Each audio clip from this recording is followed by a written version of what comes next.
नमः शिवाय। हर हर महादेव। श्रावण महिना हा भगवान शिवाचा अत्यंत प्रिय महिना मानला जातो। या महिन्यात श्रद्धा, भक्ती आणि शुद्ध भावनेने केलेला रुद्राभिषेक अत्यंत पुण्यदायी मानला जातो।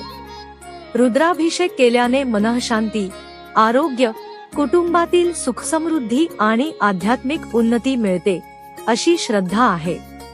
रुद्राभिषेकासाठी आवश्यक साहित्य: शिवलिंग, स्वच्छ पाणी, गंगाजल असल्यास पंचामृत, दूध, घी, तूप, मध, साखर, बेलपत्र 3 पानांचे, धुरा, आकड्याची फुले उपलब्ध असल्यास, पांढरी फुले, चंदन, अक्षता, भस्म, नैवेद्य, फळे किंवा गोड पदार्थ, तुपाचा दिवा, धूप आणि अगरबत्ती। पूजा करण्याची पद्धत: सकाळी लवकर स्नान करून स्वच्छ वस्त्रे परिधान करा।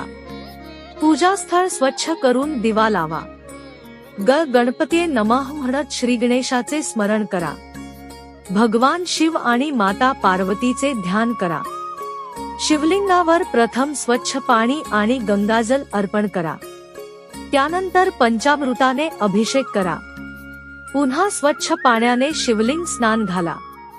चंदन, भस्म, अक्षता आणि फुले अर्पण करा। बेलपत्राचे देठ आपल्या बाजूला ठेवून शिवलिंगावर अर्पण करा। धूप, दीप दाखवा आणि नैवेद्य अर्पण करा। अभिषेक करताना म्हणाव्याचे मंत्र: नमः शिवाय 108 वेळा। महामृत्युंजय मंत्र: श्री रुद्र नमकम चमकम किंवा शिव पंचाक्षरी स्तोत्र शक्य असल्यास। पूजेनंतर शिवाची आरती करा। कुटुंबाच्या कल्याणासाठी प्रार्थना करा। प्रसाद वाटा।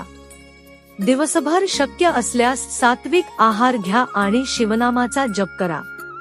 महत्त्वाची सूचना: शिवलिंगावर हळद, कुंकू आणि तुळशीची पाने अर्पण करणे टाळले जाते, कारण पारंपरिक शैव पूजाविधीत त्यांचा वापर केला जात नाही।